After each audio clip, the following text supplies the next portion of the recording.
Hey y'all, for today's video I wanted to do a layout share, but before I get to that, I did make a order from Peachy Cheap for pink Paisleys again and again, and I just wanted to share with you what came in that. You got the 6x8 paper pad. It has 36 sheets, and I'll kind of flip through it. I'm not going to go into great detail about it because I believe this was a release from last year.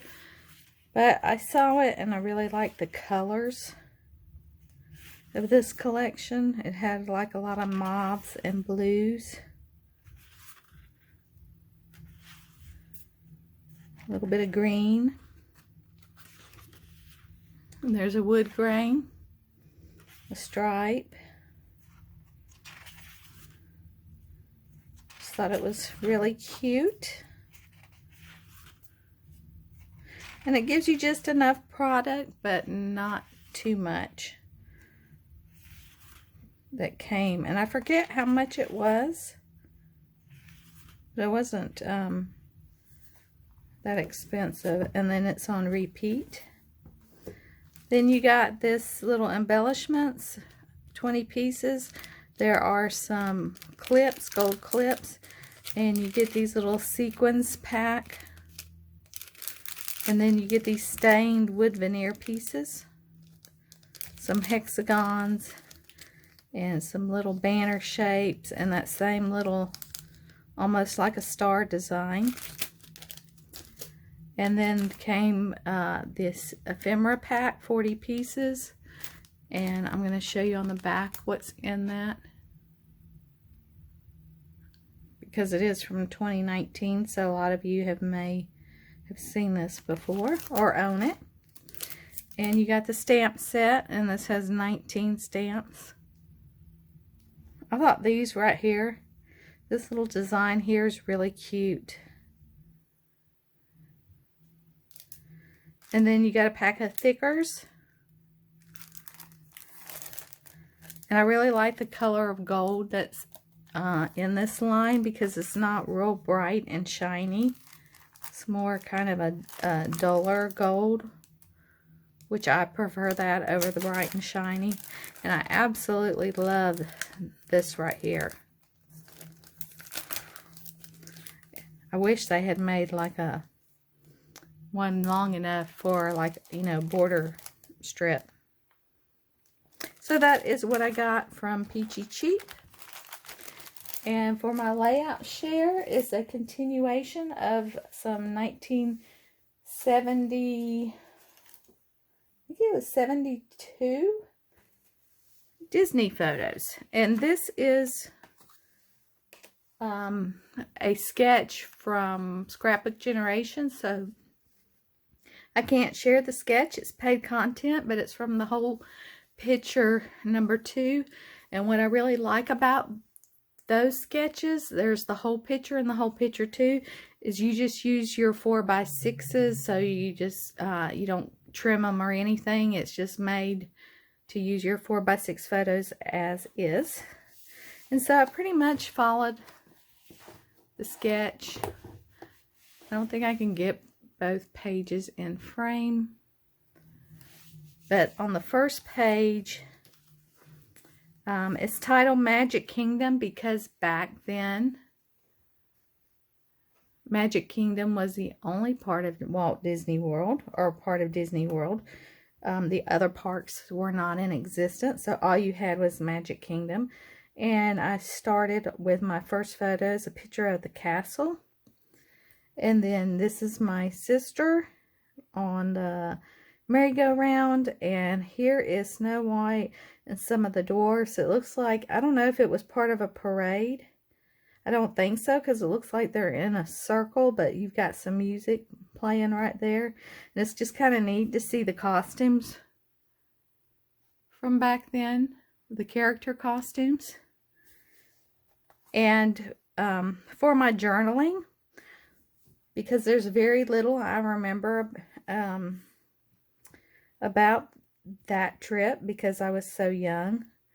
I do remember being scared of the characters, except for the big bad wolf.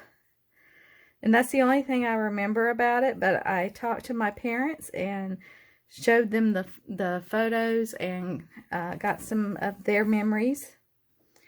And so I journaled that. And it's pretty much, the layout is just a bunch of strips of paper.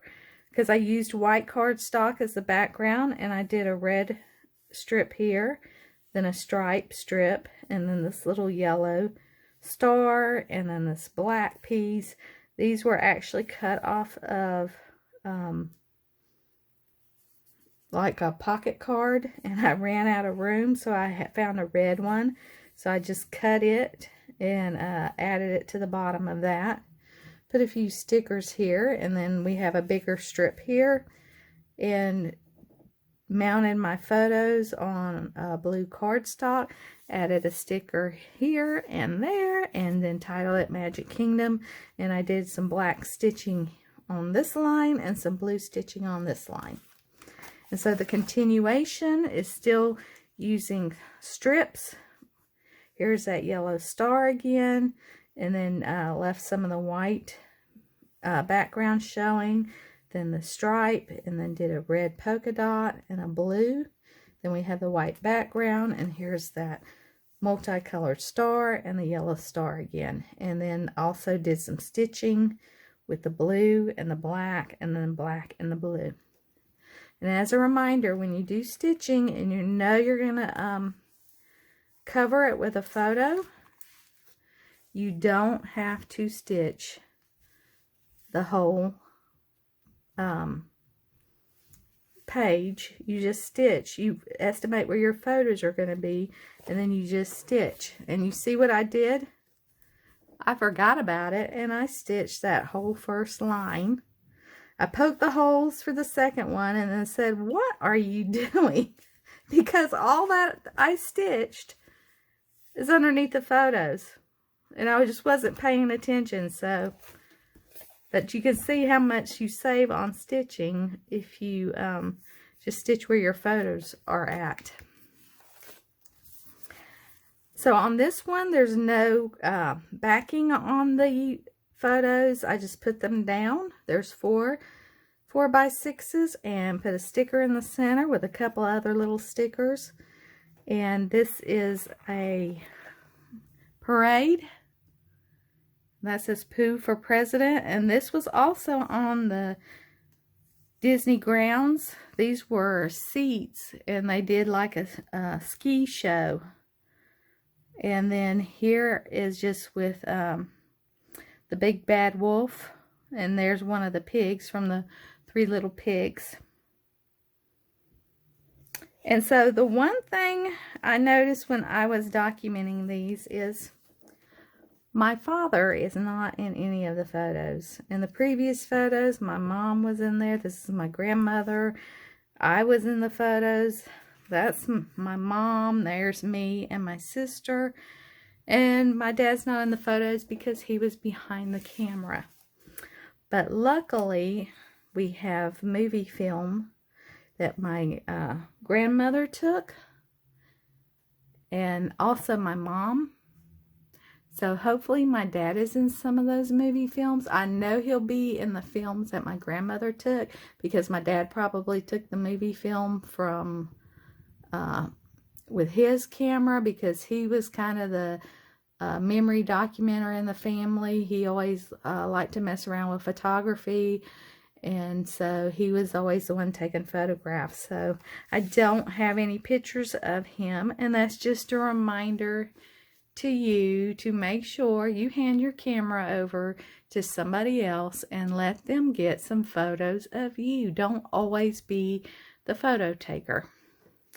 So that is my trip, my first trip to Disney. I had a few other photos, but I'm not going to scrapbook those because they didn't come out very good. And you don't have to scrapbook every photo you take, especially if a lot of them are similar. Just pick your favorite ones to tell your story, and that can help you feel a little less overwhelmed when making your scrapbook pages.